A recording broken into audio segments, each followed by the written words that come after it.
Police state, that's what many protesters here in Toronto, where the G20 Summit of Economic Leaders is taking place, have called it. $1 billion spent on security, 20,000 officers deployed, officers who left this car after it was attacked by protesters who have since written on it, police state, which is what many have characterized it. Out here on the streets of Toronto, protests have been going on all day. They've really been going on all week, but they've culminated today, which is when the actual G20 summit began. Now, many of these protesters were peacefully marching, rallying for various causes that they believe are not being heard by the leaders who are meeting here in Toronto. Many are still surrounding me, although the actual protest ended officially a while ago, ended by riot police. These protesters wanted to get down to the 5-kilometer-long fence that's 12 feet high in order to bring their messages to these economic leaders. They did not make it there. They were stopped blocks away by riot police. Now, behind me, this is another one of the cars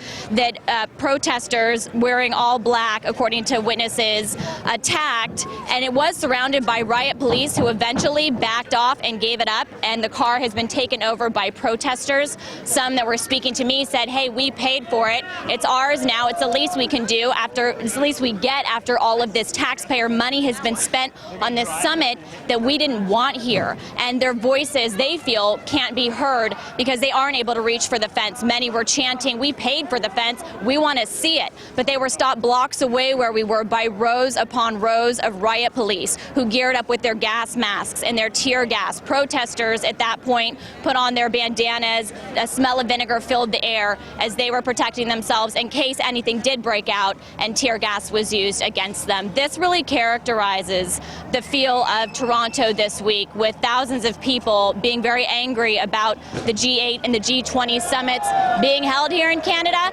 as well as the leaders and what the policies are that they're making that they believe take into account the desires of the elite and corporations and not the people, which all these protesters and activists took to the streets today to demonstrate.